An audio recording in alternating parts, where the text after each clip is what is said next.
Alors, bonjour à tous, bienvenue dans cette nouvelle vidéo. Donc, cette fois-ci, je ne vais pas raconter d'histoire d'horreur, je ne vais pas raconter d'histoire sur les filles, les garçons. Cette fois-ci, c'est sur un sujet assez sérieux qui concerne tout le monde. Hein, parce que je trouve qu'on est tous concernés, donc vu qu'on est tous concernés, parce que ça devient mondial, je pense qu'il faut qu'on en parle. Je trouve que c'est quand même important d'en parler. Donc, comme vous avez certainement pu le voir dans le titre, aujourd'hui on va parler du coronavirus. Donc, je pense que vous savez à peu près tout ce que c'est. Euh, Moi, j'ai décidé d'en parler. Donc, avant de commencer, pourquoi j'en parle? Parce que je trouve que c'est important, parce que je trouve que ça nous concerne tous. C'est un peu partout dans le monde et franchement, ça devient assez alertant parce que plus on va voir les informations à la télé et plus les cas se multiplient et plus les cas se multiplient et plus on a une chance d'être atteint. Donc c'est pour ça que je me suis mordu la lèvre. C'est pour ça que il faut en parler parce que je trouve que c'est vraiment important d'en parler et c'est vraiment un sujet on doit en parler. On ne doit pas se taire, il ne faut pas étouffer ça parce que étouffer ça c'est un danger. Et donc c'est parce que c'est un danger qu'il ne faut pas l'étouffer. Voilà.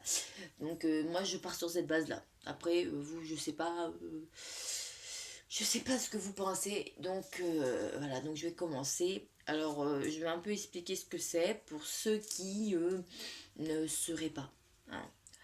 Le coronavirus en fait c'est une maladie infectieuse qui est très très contagieuse.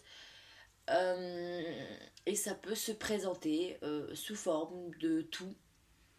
Donc au début, ça va se transformer en ça va être ça va être comme un rhume, on va tousser, on va avoir un peu de fièvre et puis ensuite ça va s'amplifier, ça va se transformer en pneumonie.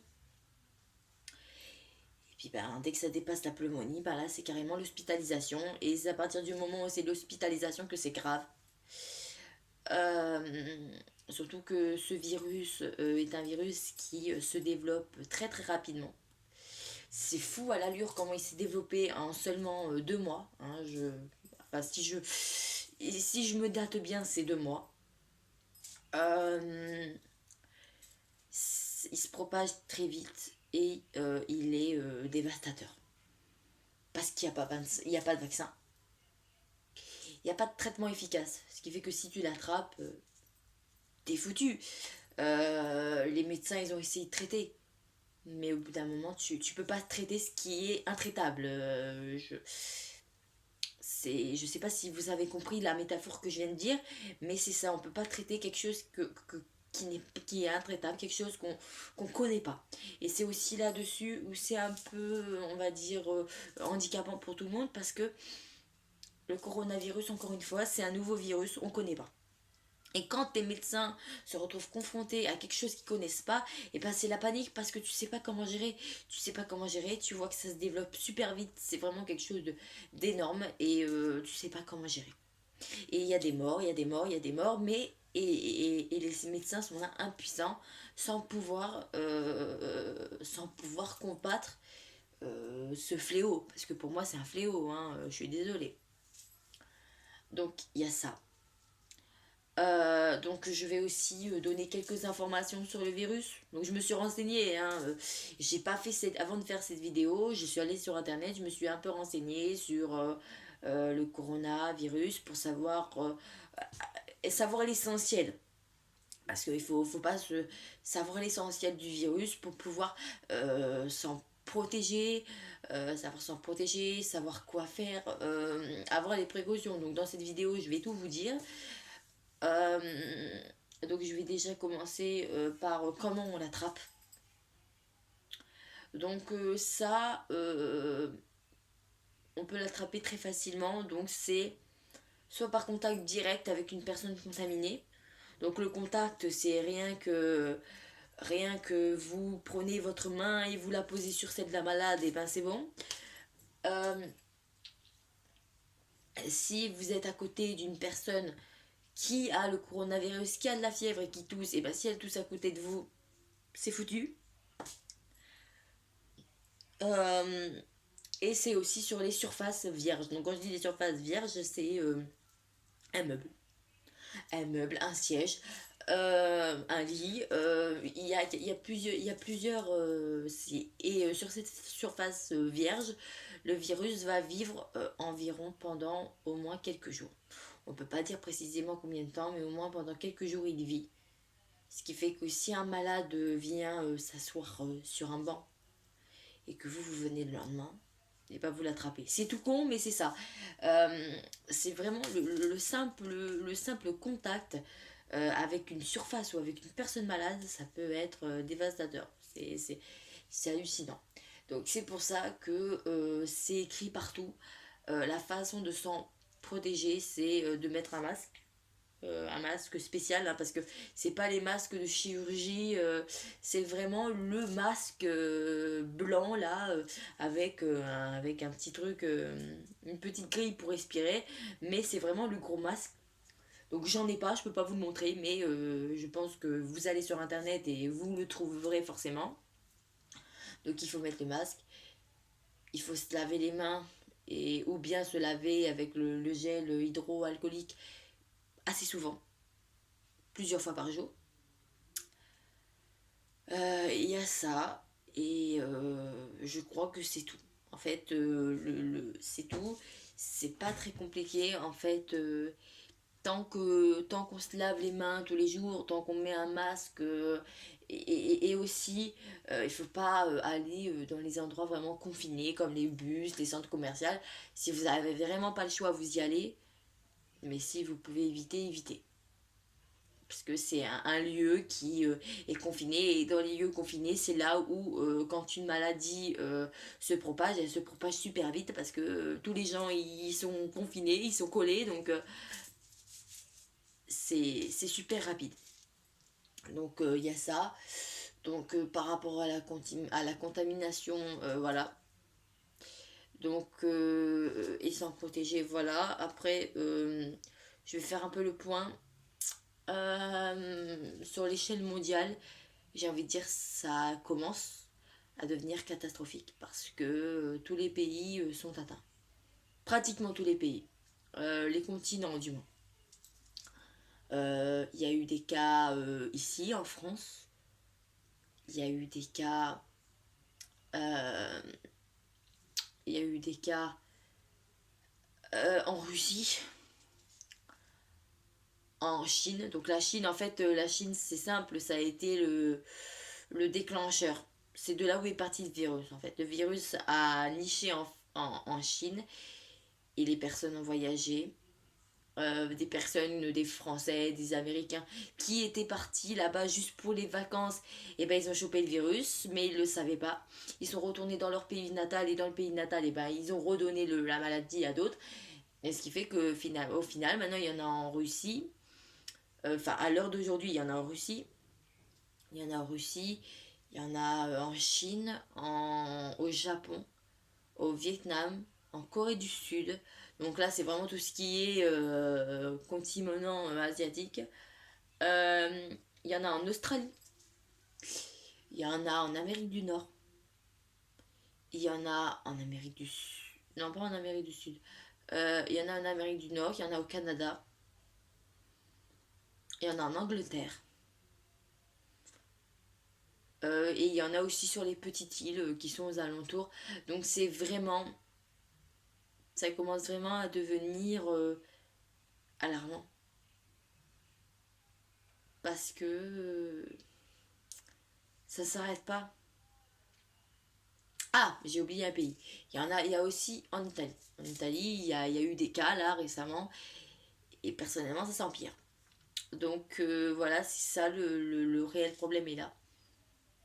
C'est que ça se développe, ça se développe, ça se développe, mais au bout d'un moment, ben, on peut plus rien faire. Et là, on est un peu dans une forme d'impuissance, parce que, comme je vous ai dit, il n'y a pas de vaccin pour ça, il n'y a rien. Donc, qu'est-ce que vous voulez que les médecins fassent plus? Ils vont essayer de soigner les personnes. Les antibiotiques, ils vont essayer de tout trouver pour les soigner. Mais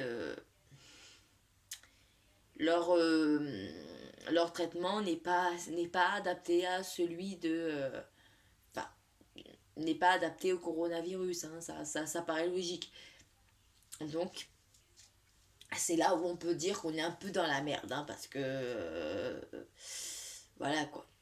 En plus, il y a eu déjà quelques mois en France, et vu que là en Italie, bah, c'est à la frontière italienne, bah, la frontière italienne, elle se trouve tout près de la France, quoi. Donc, quelque chose me dit qu'on va se retrouver avec plus de cas. Et encore une information, si vous n'étiez pas au courant, logiquement à la télé, il y a des cas, donc là je parle de la France, il y a des cas à Lyon, parce il y avait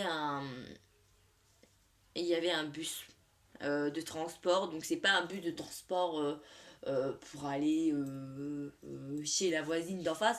Là, c'est un bus de transport qui emmène dans les autres villes et dans les autres pays. Et il y a un bus qui venait d'Italie qui s'est mis à Lyon. Et ben dans le bus, il y avait 3 cas. 3 cas. Et ils sont arrivés en France. Voilà. Donc c'est pour dire que voilà. Donc le temps d'incubation aussi, ça fait une petite différence. Et c'est important de le savoir. L'incubation, ça, enfin ce que j'en ai entendu, c'est à 2 semaines. La contamination peut mettre 2 semaines. Donc ça veut dire que pendant 2 semaines, vous allez être super bien, vous allez rien ressentir et pourtant vous aurez les virus. Et vous allez vous rendre compte 2 semaines après. Quand les symptômes petit à petit vont commencer à apparaître. Mais ça c'est qu'au bout de 2 semaines. Sinon, vous sentez rien. Et c'est ça qui a été la merde, c'est qu'il y a beaucoup de personnes qui sont parties de Chine ou qui sont allées en Chine, hein, l'inverse se fait aussi, et qui au début se sentaient super bien, et puis ben après ça leur est tombé dessus, le coronavirus. Donc c'est vraiment quelque chose, c'est un truc de mondial. Donc après, quelles sont les origines de la maladie? Alors, ça part de la Chine, comme je vous ai dit. C'est un animal. Donc je me rappelle plus le nom, c'est gadin, enfin c'est un truc comme ça, c'est une sorte un peu de blaireau. Enfin moi j'appelle ça, c'est une sorte de blaireau, en fait c'est un animal assez pas très gros, avec des écailles, et apparemment c'est un animal qui est adoré par les Chinois parce qu'ils adorent manger ça. Ils adorent manger la viande de cet animal. Et cet animal était porteur du virus, mais il était porteur du virus, mais il n'était pas malade. Voilà, il portait le virus en lui, mais il n'était pas malade. Et quand la viande a été mise sur les marchés, et ben tous les gens qui ont pris de cette viande, et ben ils sont tombés malades. Donc c'est pour ça que ça a commencé très fort parce que plusieurs personnes ont mangé cette viande et plusieurs personnes sont tombées malades au même moment en mangeant la viande qu'ils avaient achetée. Donc il y a ça. Après je ne veux pas critiquer. Mais en Chine, on ne peut pas dire que les moyens sanitaires sont les mêmes qu'en France et que dans les autres pays. Là-bas, les viandes, elles sont pas protégées. Quand je dis qu'elles sont pas protégées, c'est que en France, elles sont mises en vitrine. Elles sont sur des assiettes et il y a une vitrine. Il y a une vitrine. Alors que dans les pays asiatiques et même dans les pays africains, il n'y a pas ça. La viande, elle est sur une étagère et elle est telle quelle. Ce qui fait que la viande, elle va rester à l'air pendant une matinée entière sans, sans aération, sans rien. Parce que je sais pas si vous vous en êtes rendu compte, mais dans les vitrines qu'il y a sur les marchés avec les viandes, il y a quand même un truc d'aération. Elles sont au frais les viandes, elles sont pas au chaud. Enfin, elles sont pas à l'air libre. Alors qu'en Chine, si. La viande, elle est laissée telle qu'elle. Donc, ça peut provoquer beaucoup de maladies. Et c'est pas forcément le coronavirus. C'est le coronavirus. Il y a aussi, alors je me rappelle plus le nom d'une maladie. Bon, c'est pas une maladie, là, c'est plutôt un parasite dans ce cas-là. En fait, c'est une mouche, en fait, qui va aller sur une viande et qui va pondre. Et quand elle va pondre, ben nous, on va bouffer la viande avec l'œuf hein, dessus. Et ben, l'œuf, il va éclore, on va manger, donc il va éclore.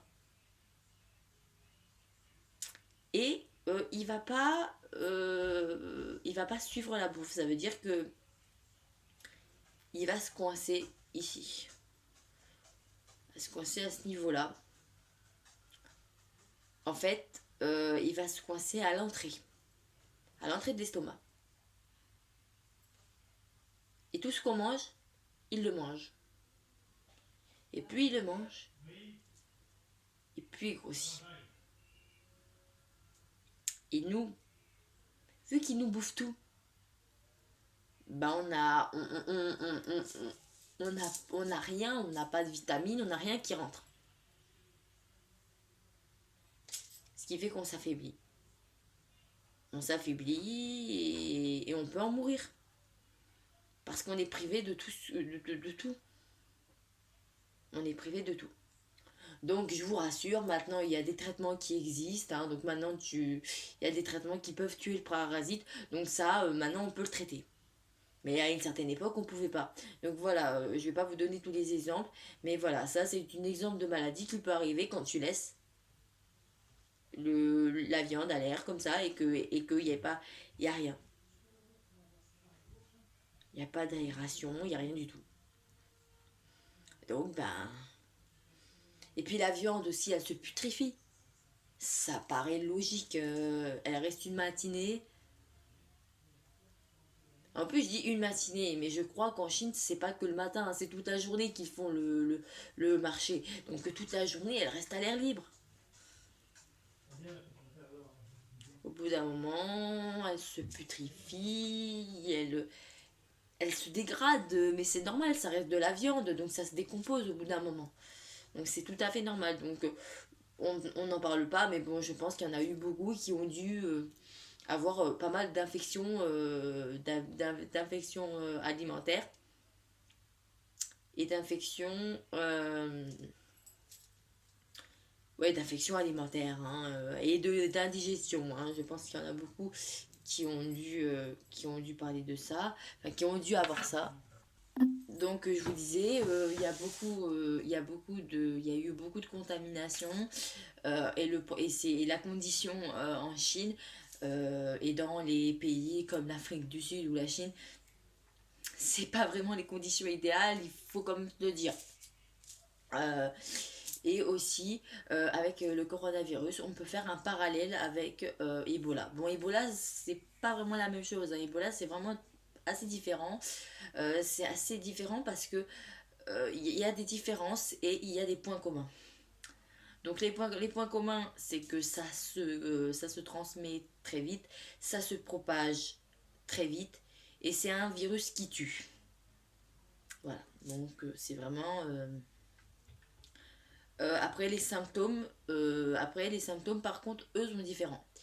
Le coronavirus, comme je vous ai dit, les symptômes, cette maladie, elle va plus s'accrocher sur les bronches, les voies respiratoires, les bronches, les poumons. C'est plus sur le domaine respiratoire que le corona va se fixer.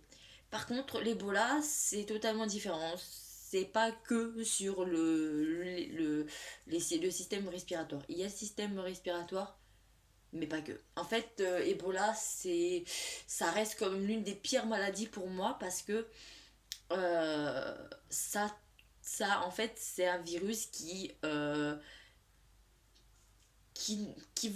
nous détruit de l'intérieur. C'est vraiment un truc qui nous détruit de l'intérieur.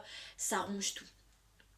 Ça ronge tous nos organes vitaux, les poumons, l'estomac, le cœur. Ça ronge tout. C'est vraiment un virus qui ronge tout. Et en fait, la mort, le final de l'Ebola, c'est qu'on meurt d'hémorragies diverses. Donc c'est plusieurs hémorragies qui se provoquent. C'est hémorragie cérébrale, hémorragie par rapport à l'estomac. C'est des hémorragies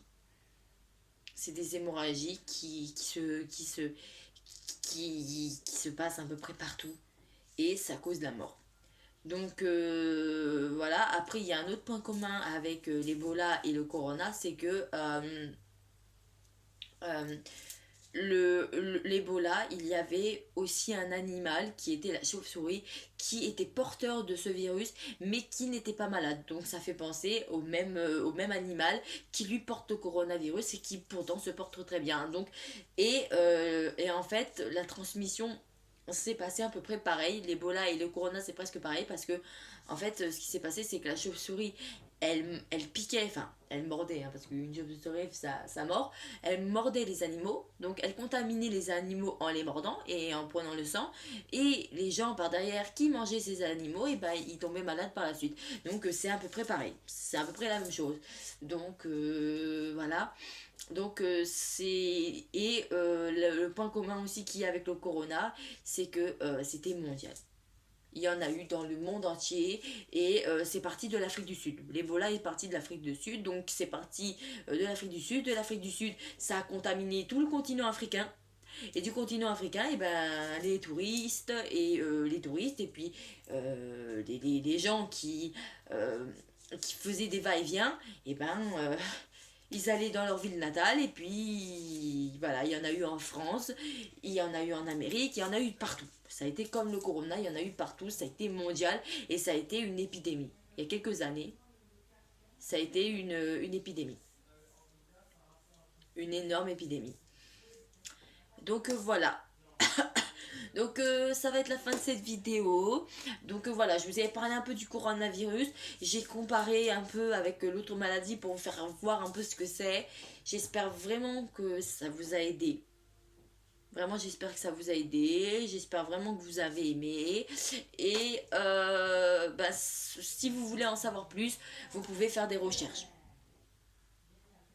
Voilà, vous pouvez faire des recherches. Donc voilà, donc je vais vous laisser.